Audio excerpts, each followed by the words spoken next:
Wala nang maraming paligoy-ligoy pa, diretso sa punto na. Maiksi lang ang komentaryo, pero diretso sa punto. Maraming kuro-kuro, may tiwali, may totoo. Dito, sa puntong diretso tayo. Punto, diretso. Ha? O ito, tungkol dito sa Lady General. Ha? Retired na ito. Retired Police Brigadier General Medina.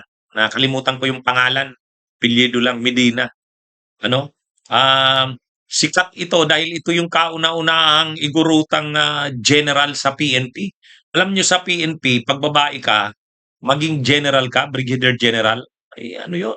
Kahanga-hanga yan, accomplishment yan. At ito yun si retired Police Brigadier General Medina. Kaya lang, retired na siya, mataas yung ranggo niya, ay bigla namang lumabas ito ngayon mga kontrobersya tungkol sa kanya. Alam niyo kung saan ang pinaka-kontrobersya? Ang mamahaling sapatos niya na mahigit 70,000. Ha? Mahigit 70,000 yung luxury shoes niya. O ngayon, may picture siya, naka-uniforme pa naman ng PNP, tapos gamit niya yon. Nang dahil sa pag-flex ng mamahaling sapatos na harap sa mga kasong administratibo, ang isang PNP general sinampahan ng NAPOLCOM ng kasong conduct unbecoming of a police officer si dating PNP Health Service Chief Brigadier General Jezebel Imelda Medina dahil ito sa pagsusuot niya ng sapatos na nagkakalagaw mano na mahigit 70,500 pesos o katumbas ng halos isang buwang sahod ng Brigadier General. Una na ring kinasuhan ng less grave neglect of duty sa Medina. Bunsod naman ito ng hindi niya pagsumite ng psychiatric at psychological report ng isang QCPD patrolman at vlogger. Ang naturang pulis ang may post sa social media na tila nang-iengganyo ng pag-aakla sa gobyerno. Nagretiro sa serbisyo sa Medina nitong December 25 lang. Sinusubukan pa naming kunin ang kanyang panig. Oh. Ngayon, ano siya? Pinapaano siya ng NAPOLCOM, pwede siyang matanggalan ng pensyon. Marami siyang mga kaso na administrative, pero yun ang pinaka-controversial, yung tungkol sa luxury shoes. Ngayon, ang sabi nito, ang sabi ng company ni General Medina, retired General Medina, peke naman daw yun, nabili lang daw yun saan ba yun? Sa Shopee ba yun? 2,000 lang. Nabudol si NAPOLCOM Vice Chairman Rafael Vicente Calinisan sa ginawa nitong pagsampa ng reklamo laban kay retired PNP Health Service Chief Brigadier General Jezebel Imelda Medina dahil umano sa pagsusuot ng mamahaling sapatos. Sa papeles na kumakalat sa Camp Crame ngayon at sa resibo din ng kontrobersyal na sapatos, lumalabas na hindi nagkakahalaga ng 70,599 ang presyo nito, kundi mahigit 2,000 piso lang at nabili ito sa isang online shop. Sa madaling salita, peke ang nasabing sapatos. Si Medina ay kinasuhan ng less grave neglect of duty and conduct of unbecoming of a police officer ng NAPOLCOM dahil sa nasabing sapatos at kung mapapatunayan ay maapektuhan ang mga makukuhang benepisyo. Nagretiro naman si Medina sa PNP nitong Disyembre 25, 2025, subalit bago ang pagretiro niya ay isinampa ng NAPOLCOM ang nasabing reklamo laban sa babaeng general nitong December 23, 2025. 2,000 lang daw ang halaga nun. May kumakalat na ganun ngayon.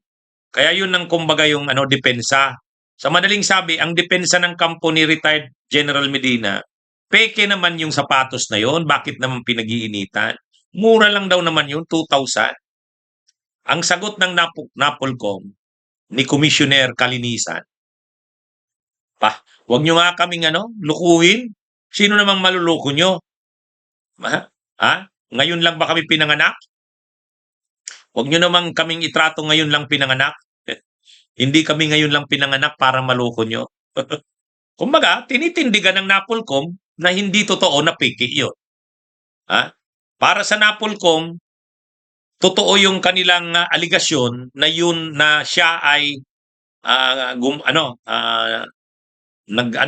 gumamit ng napakamamahaling sapatos na nakakasira ng imahe ng PNP. Kasi katambos daw yun ng isang buwang sweldo nito niyan. Tapos, inaano mo pa, binabandila mo. Naka-uniforme ka pa ng PNP. General ka pa. Kaya, sabi ni Commissioner Kalinisan, hindi totoo yan. Huwag nilang sabihin na peke yon. Original yon. Huwag nila kaming anuhin na parang ngayon lang kami pinanganak, papaniwalaan nila kami ng ganyan. Hindi yun. Saka marami pa yung mga kaso daw itong si retired General Medina. Hindi lang naman daw yun. Insubordination, hindi daw sumusunod sa order. Anyway, abangan natin. Sa isang banda nga, totoo naman kung peke pala yun, dapat paglabas pa lang ng balita na yon, agad-agad, kinounter mo na yon. Ay di ba magsasabi ka na, ito nakakatawa naman, hindi naman original yun, peke yun. O di dapat linabas mo, nag-counter ka na kaagad. Bakit dumaan ng ganito katagal? Dumaan ng ganito pa katagal, saka mo i-deny na yon, na hindi naman original yun. Ay di ba dapat pagka nun, medyo natatawa ka pa, natatawa kang nahihiya. Bakit natatawa ka? Kasi akala nila original yung sapatos mo. Nahihiya ka kasi peke pala yon. O di ba? Dapat nga hindi ka nagigilty. Dapat na ka, mag-press con ka kaagad. Sabihin mo, ito yung sapatos na yon, no? Actually peke yon, nakakahiya nga eh. Nakakahiya. Pero para lang maklear ang lahat, hindi original yon. Ano lang to, mura lang to. Anyway, yan yung issue ng tungkol diyan sa mamahaling sapatos kasi 70,000 daw halaga nun eh. Mahigit 70,000. May butal pa 70,500 yata. Hindi ko matandaan yung eksaktong presyo pero 70,000 sigurado ako. Anyway, kumbaga natin kung ano nga bang kauwian ng kasong ito. Basta't dininay ng NAPOLCOM, sabi ng National Police Commission, hindi kami ngayon lang ipinanganak. Huwag nyo nga kaming paniwalain na peke yun. Okay, magandang araw sa inyong lahat. Mabuhay po tayo. Bunyog, halikan na kasama ka. Bunyog, kapag buklod ay may pag-asa. Luzon, Visayas, Mindanao, isa ang pananaw. Sa bagong Pilipinas ang bunyog isisigaw. Bunyog.